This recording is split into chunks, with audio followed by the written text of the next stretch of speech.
Hey, this is Ike. I'm making a 10-cent, 25-cent video today. I'm going to be focusing on some really hyper-aggressive play and also on running some multi-street bluffs.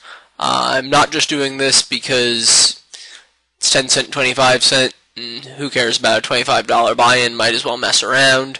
I actually think that this style, or something close to it, is the optimal way to play these games to beat them for as much money as possible, because your opponents tend to be passive, tend not to adjust very well to how you're playing, and if they do adjust, tend to adjust poorly. So playing this hyper-aggressive style that would be exploitable in tougher games, I think is actually, and would be exploitable here, they're just going to fail to exploit it, and I think it's actually the best way to play these games. So I'm going to be opening almost any two cards on the button, pretty close to that loose from the cutoff, and raising tons of limps, even from out of position. Even when I'm in the blinds and there are limpers, I'm going to be raising really wide, and I'm just going to be trying to win every pot post flop, betting at it on every street, not giving up unless I get raised for the most part.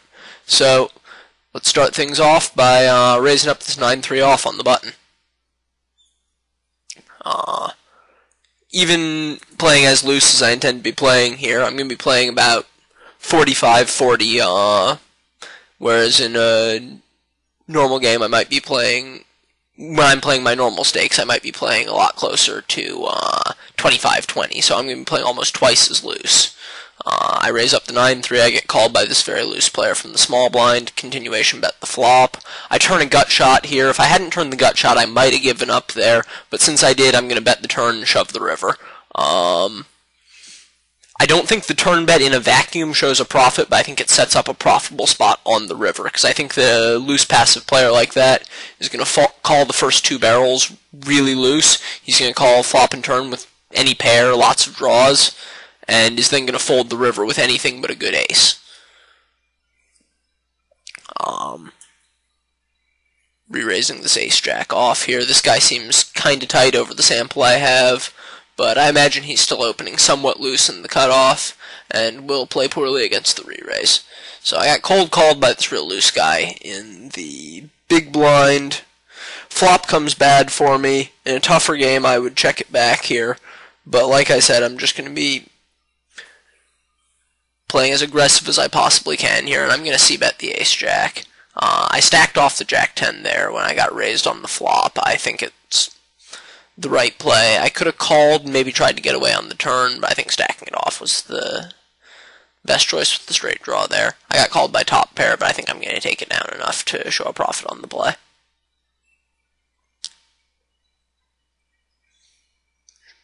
And sure enough, despite the fact that I got cold called in two places with the ace-jack there and the board came bad, my flop c-bet took it down.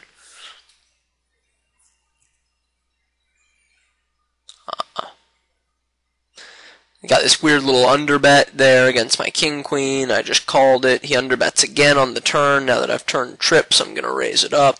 You'll notice I raised the 9-5 suited against that under-the-gun limp. That's obviously a very loose play.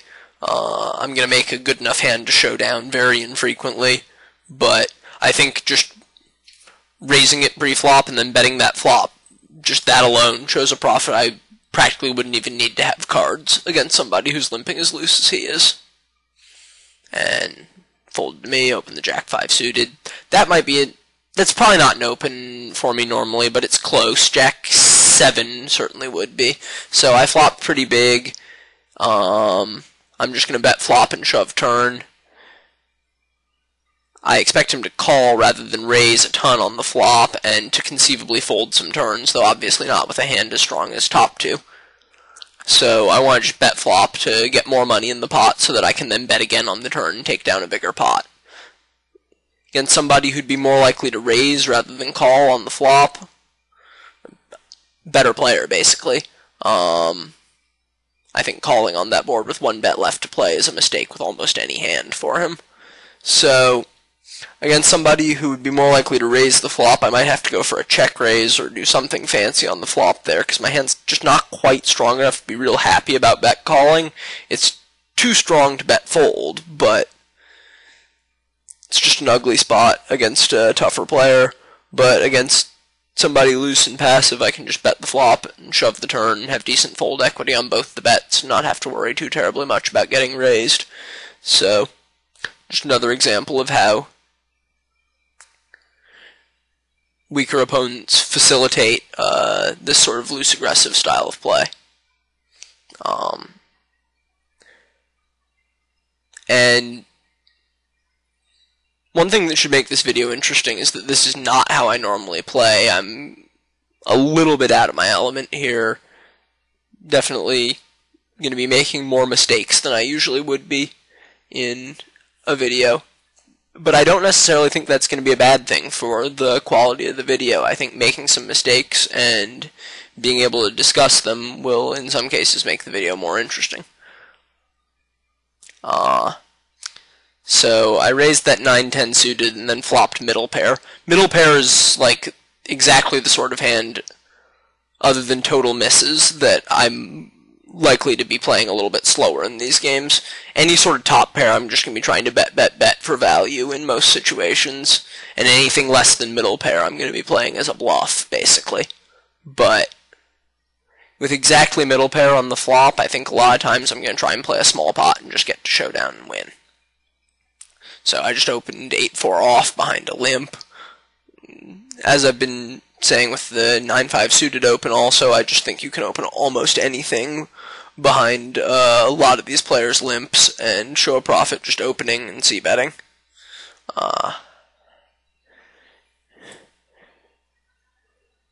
Mirror Robin re-raised me and I got a fold there.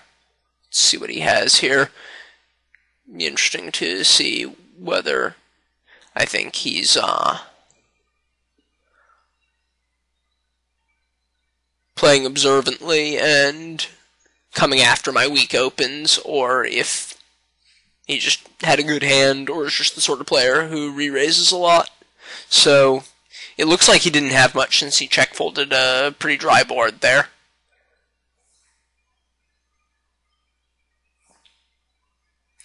Now he's about to re-raise me again right away here. And this time I actually have a bit of a piece.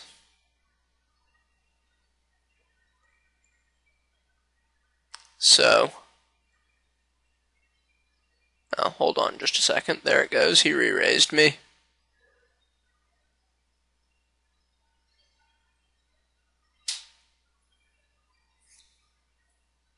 Whitloof calls, and I'm actually going to overcall the ace-7 suited here.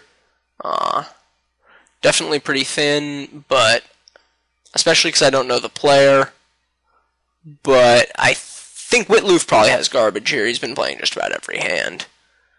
And that board I can't do much on, but maybe on others I would have bet out the flop or gone for a check raise or a check call even on an ace-high flop or a flop with a 7.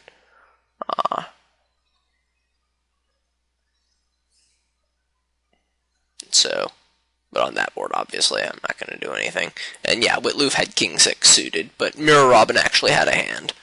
So, I'm not necessarily going to assume that he's just coming over me with nothing if it doesn't continue happening over and over. That 10-9 off opens a little loose, but not nearly one of the worst hands I'm going to be opening from that spot in this game.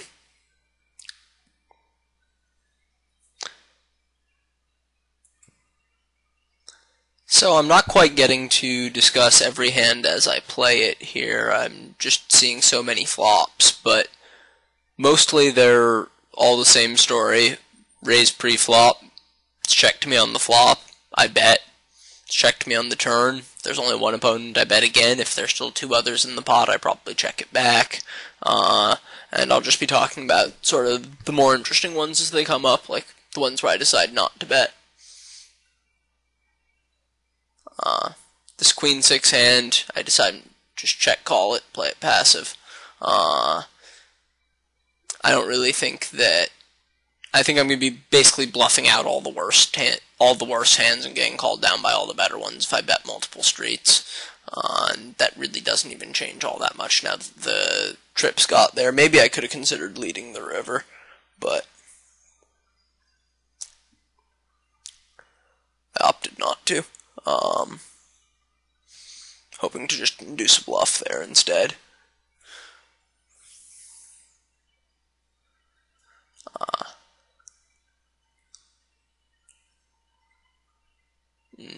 I didn't bet the 9-4 there because, like I said, when I flop middle pair, that's going to be one of the few spots I'm looking to slow down and just get to a showdown here. I just checked it through on every street, and they let me win, even though one of them flopped a gut shot. Could have bet at it on some street and taken it down. The fact that other players never bluff at these pots so that I can just flop second pair and check it back on every street and win is yet another reason that you can get away with playing so many hands pre-flop in these games.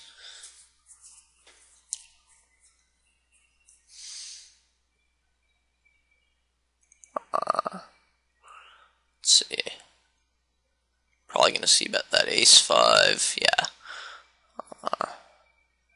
Good chance I'm going to lead out with the 7-6, but no, I decided to check it, never mind.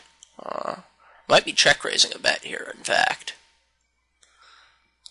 I'm going to go ahead and fold that king-9. It's a little close because of the price I'm getting, but Lizzie's been spamming the chat about how I'm a big bluffer and she's going to get me, so I figure she might have trapped me there and have a very big hand, or really even a medium big hand. And unless they're showing up with 10 high there a lot, I can't really call the king-9 despite a somewhat attractive price.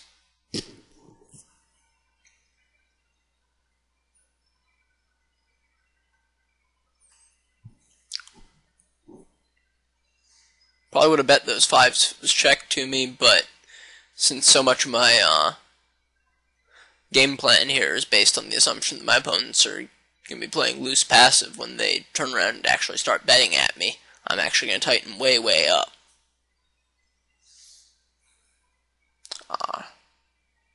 And you'll notice more guys yelling at me in the chat about what a moron I am and how I keep bluffing every hand. I decided to play for about an hour before I actually started recording the video, both to give myself some time to tinker around with this really loose aggressive style and figure out exactly which hands I want to be opening in which positions and so forth, and also to give my opponents a little while to get used to how I'm playing, because it's a lot harder and a lot more interesting to play this loose against people who know you're doing it than, you know, playing crazy is easy for the first 20 hands you're at the table because nobody's expecting it and you just get all the folds you want to get. It gets a lot trickier when some of the players start adjusting, people start complaining about you in the chat, which doesn't happen so much in bigger games, but looks like is rather common here. I've had people complaining about me in the chat at 3 of these 4 tables, so I think that people are catching on that I'm playing pretty loose. So I flopped the top pair with no kicker there and let the flop go check, check, but now I'm making big bets on the turn river. And I get called down by Goods to Cash, the guy who's been bitching about me in the chat. And he apparently found it pretty funny to lose that pot to the king deuce. That $6 was well worth getting more info on you. So, it looks like I have at least one person out to get me on that table. We'll see as the video goes on if I have any opportunities to use that to my advantage or make some adjustments based on that fact.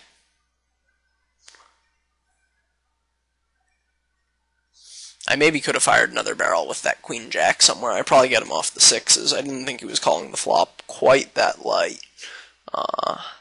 But even if he is, it's a pretty bad turn for me. And a pretty bad river. I think I'm getting looked up a lot.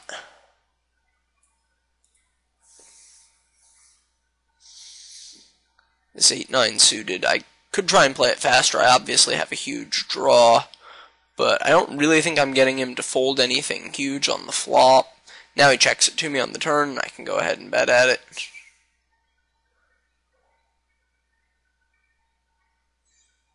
And I take it down there.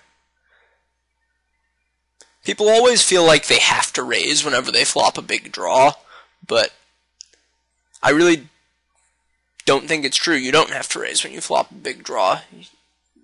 You want to try to win the pot without seeing a showdown if you miss, but there are a lot of ways to do that other than just trying to jam all the money in on the flop. You can float the flop, and if they bet the turn, you can float the turn again, and then maybe bluff raise the river, or bet when check 2 on the river. Or if they bet all 3 streets, you can just fold to the 3rd bet, and there's a good chance they had a hand you weren't going to get them off of on the flop anyway, and you still have the opportunity to stack them if you make a big hand. Hit your draw.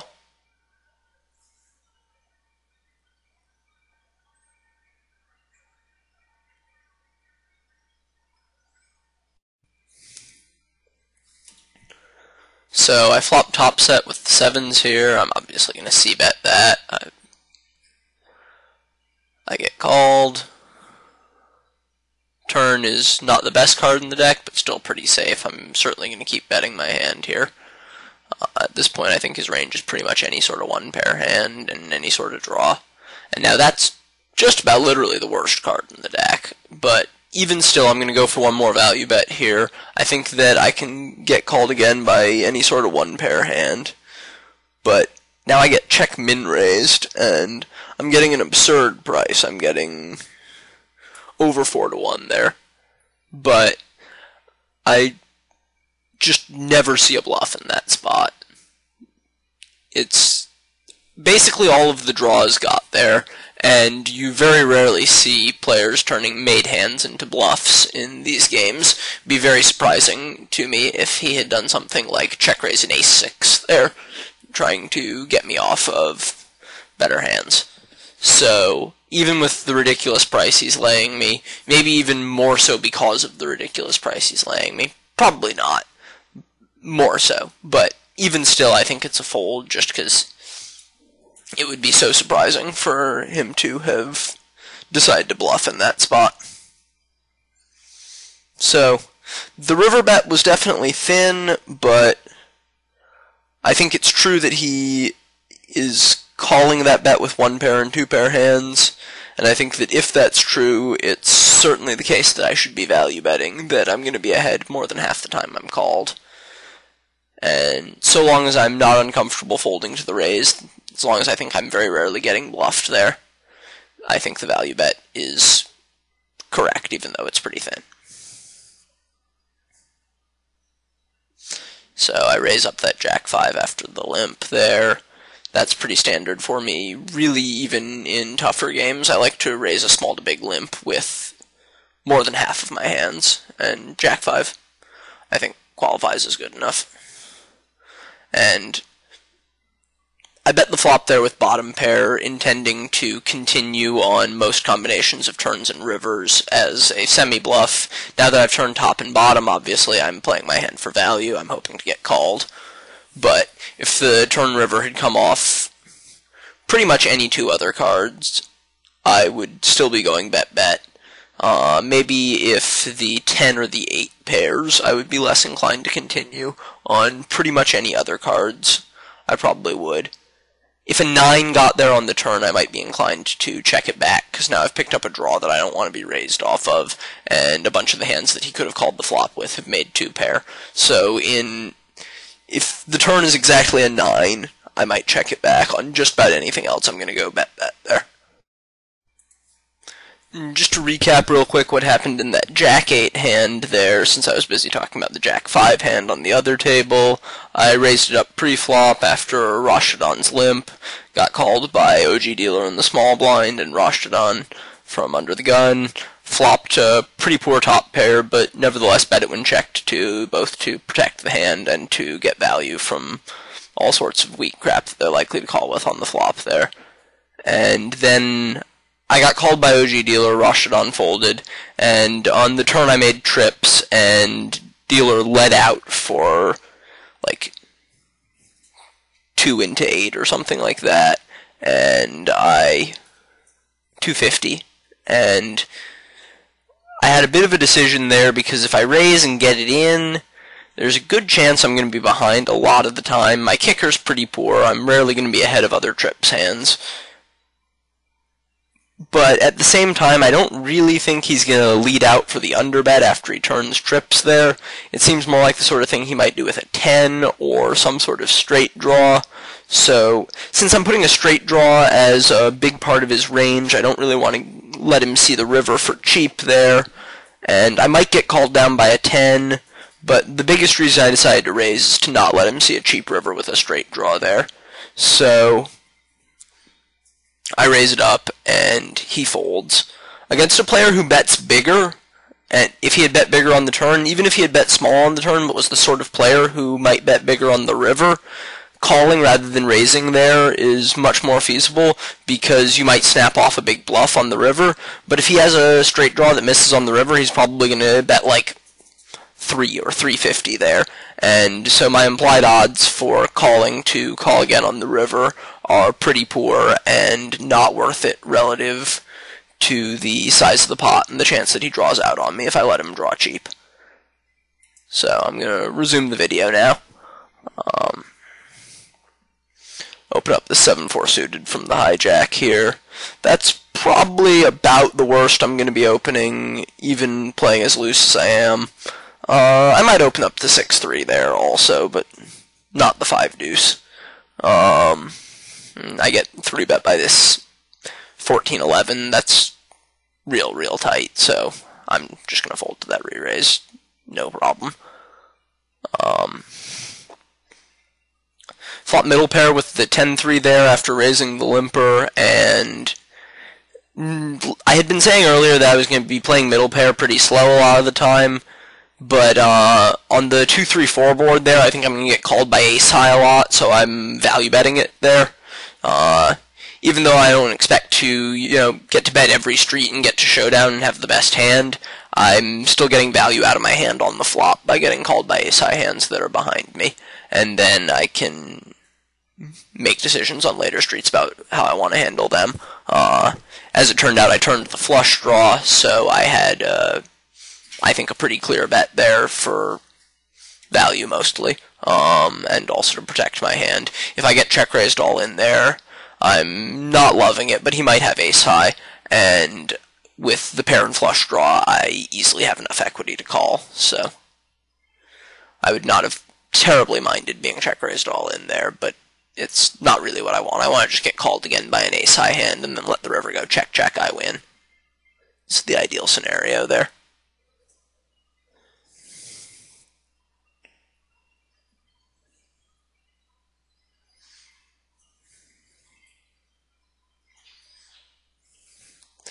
So I called the king-queen to raise there. Flop went check, and I fired the turn with nothing. There's a good chance I just bet him off of a weaker hand.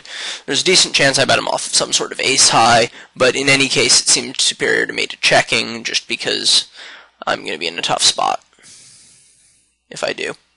And I'm going to win it a lot by betting. So this king-9 hand, let me pause this real quick. I raised Squinzy's under the gun limp. I think that was the 3rd or 4th hand in a row that he'd limped and I'd raised behind him. Flop came deuce 4-7. There was also the caller from the big blind. It was checked to me, and I went ahead and bet 3 into the pot of 350 or so. And because Squinzy's so short, I could have considered checking it behind there, because I do think he's going to be stacking off a wider range here than he might be in other circumstances, especially because I've just been pounding on him so much.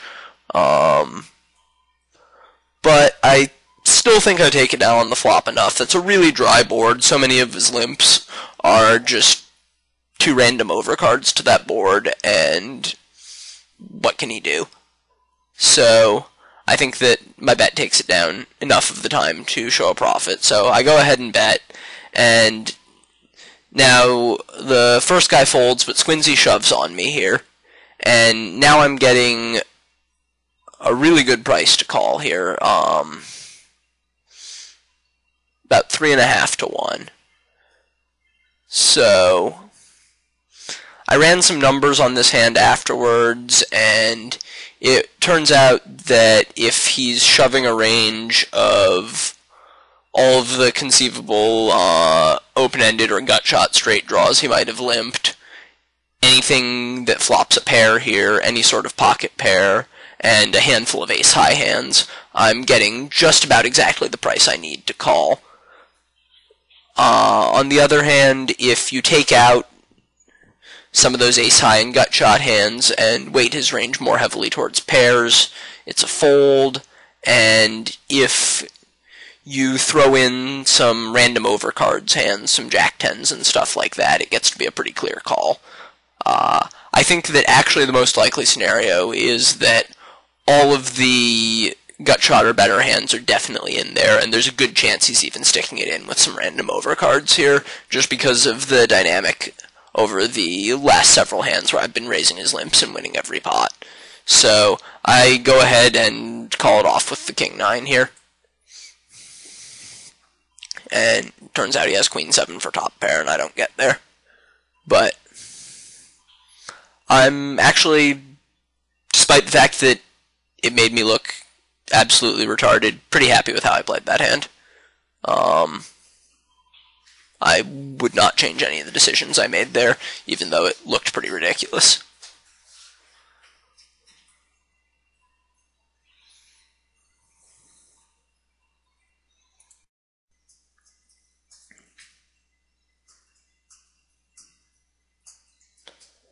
So this is a pretty good spot to continuation bet the pocket fours there.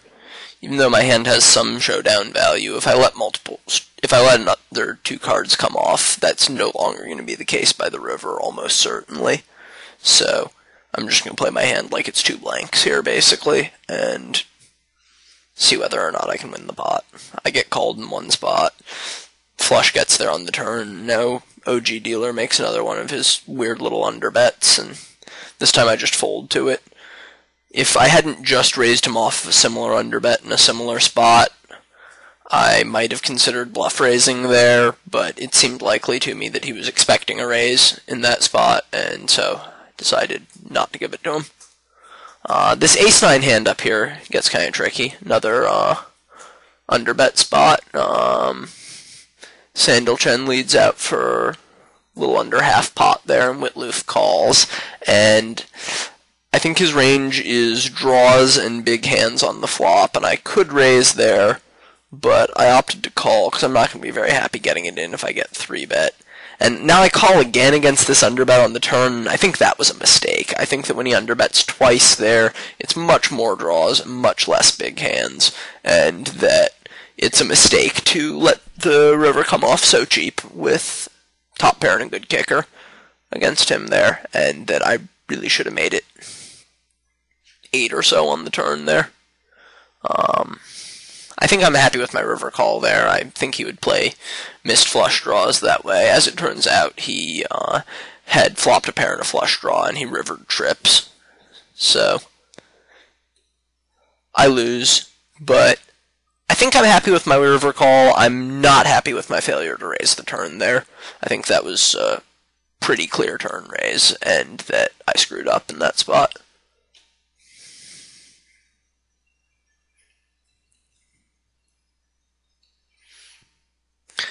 I've got a minute before I'm going to get dealt another hand that I'm going to play here, so I'm going to take the opportunity to just recap real quickly what I've been doing and why it's been working. You'll notice that I've been raised post-flop, I think, twice this entire session. It's a huge mistake that people are making in these games to not be raising more post-flop, and the way that you can exploit that is exactly what I've been doing, to just be bluffing and semi-bluffing constantly on the flop and turn, because in a tougher game, you make a bluff on the flop, and it doesn't work. A lot of the time you're getting raised, and you're getting forced to fold your hand, and you lose all of the money that you just bluffed. In a game like this, where when your flop bluff fails, you're getting called, that money's still in the pot, and you're going to get to bluff at it again on the turn or river, or you might get to suck out and win the pot by actually having the best hand. So the only effective way to be defending against a player who is bluffing and semi-bluffing as much as I am in this video is to be semi-bluffing back at them and to be raising for value fairly thinly. And that's just not happening at all in these games, and that's why I can get away with playing this fairly maniacal style, is that I'm just never getting pushed off my hands, and I'm always getting the opportunity to make more decisions on later streets and bluff ahead a second time when I think it's going to be good to bluff ahead a second time, and check it down and see if I improve when I think that would be preferable.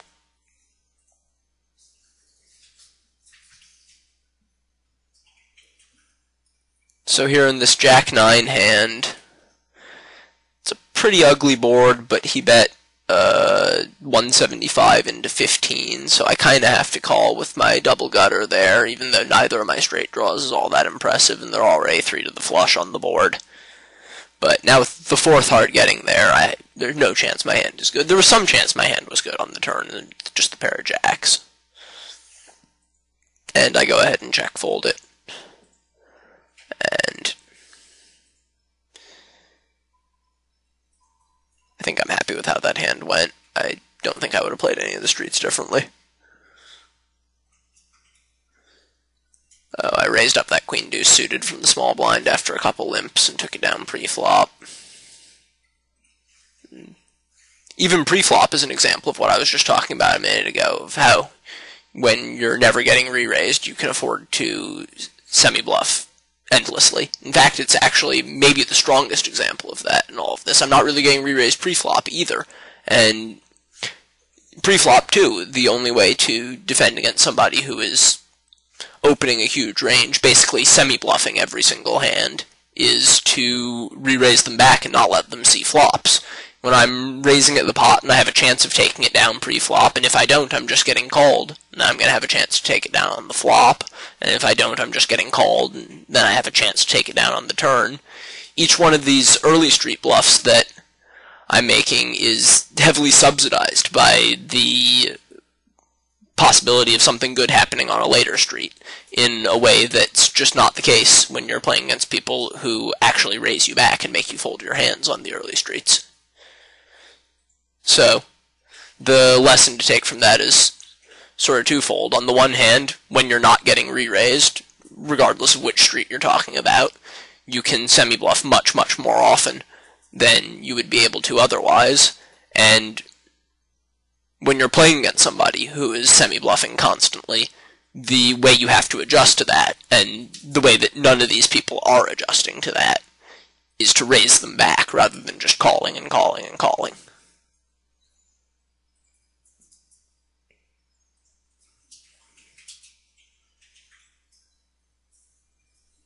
Making another standard c-bet with the queen-jack here.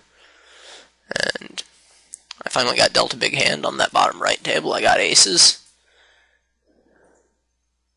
Bet the flop, and I'm pretty sure I take it down. Yeah, he folds.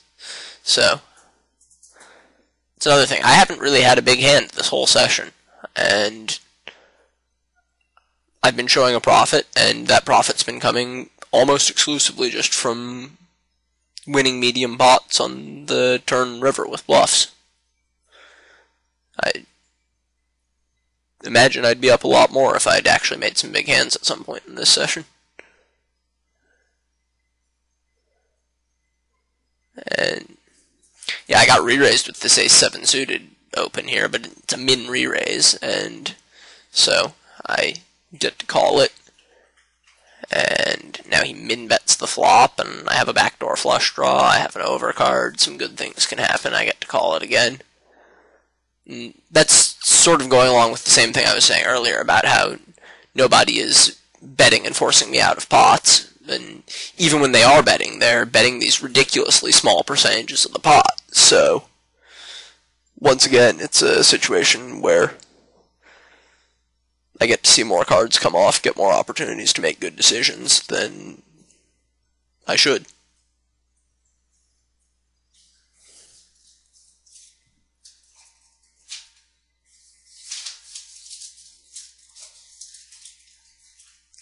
And maybe I should have bet the river with that Queen 7 there. I did not expect him to have a hand as bad as 8 deuce, the way the rest of the hand had played out. But, oh well. I think that, actually, I've been saying maybe I should have bet the river a good bit this session, and that if I were to play these games again, I would be probably playing them even more aggressively than I did in this session, especially on the later streets. Only on the later streets. I don't think I need to be playing any looser pre-flop than I am here. It might even be preferable to tighten up just a little bit pre-flop, and I'd probably recommend to somebody else who's actually playing these games day in, day out, that they play a bit tighter than I'm playing in this video, just to stay away from some of the tougher decisions. You could maybe play 35-30 instead of 45-40, and those 10% of hands you'd be cutting would obviously be the least profitable 10%. You'd be giving up relatively little, and you'd be avoiding a lot of the tougher spots.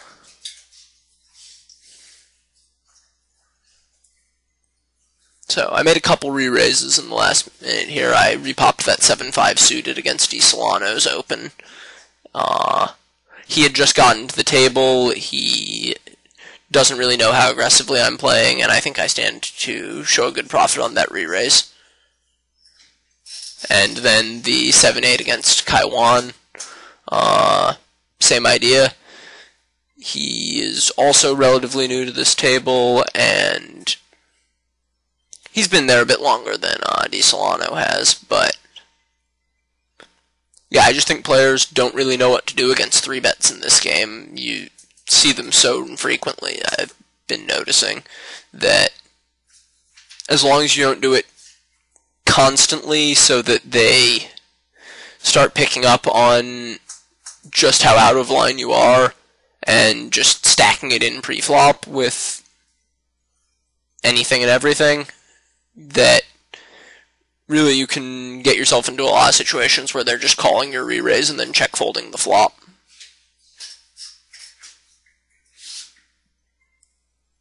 And there, that 10-8 suited hand was another example of flopping middle pair and taking that as one of my rare opportunities to slow down. Though, on the other hand, I have this ace-8 over here that also flopped middle pair, and I'm not slowing down at all with that. Partly because it's against Goods to Cash, who's been ranting constantly about what a lunatic I am, and I expect him to call me down with any pair, maybe ace-high, maybe do something stupid.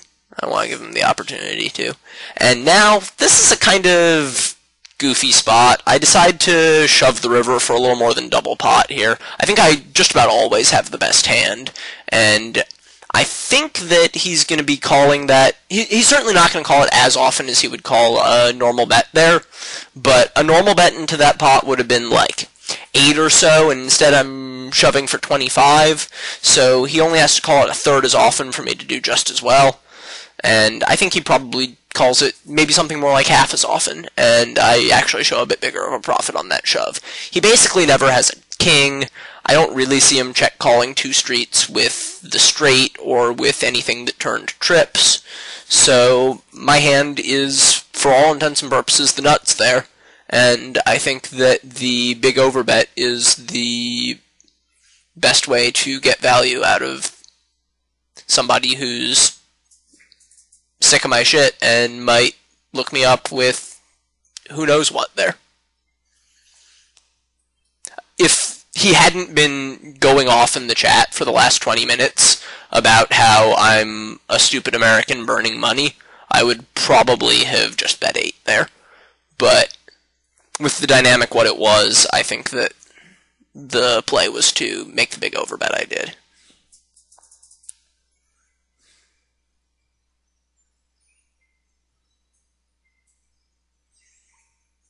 Got aces again up in the top left.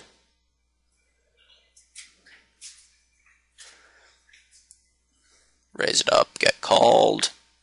Real nice dry flop there. Make a c-bet and take it down.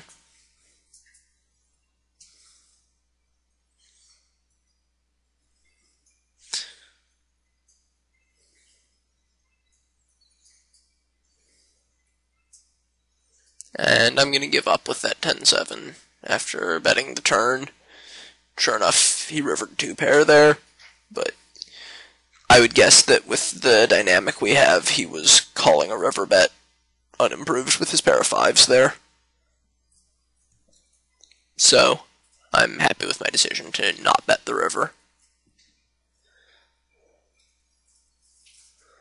I'm opening the Queen-6 off against Leg Ouch there.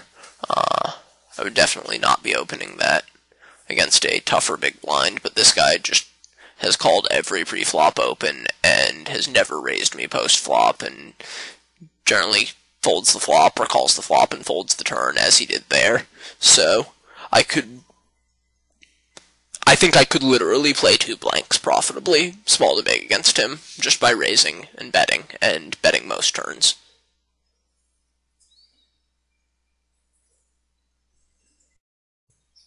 So that about wraps up this video. Thanks for watching. This was a pretty fun one. I got to put myself in a lot of spots I'm not used to, opening all these trash hands and making so many multi-street bluffs. I hope people found this interesting. If there is a lot of interest in these Microstakes videos, I can try and make a few more of them with this same hyper-aggressive style and sort of make a little project of hammering out the details of a really hyper-aggressive approach to beating the Microstakes games. So if there'd be a lot of interest in that, let me know in the forums. If there's anything you didn't like about this video or like to see different in the future, let me know about that too. And thanks for watching. Good luck in your games.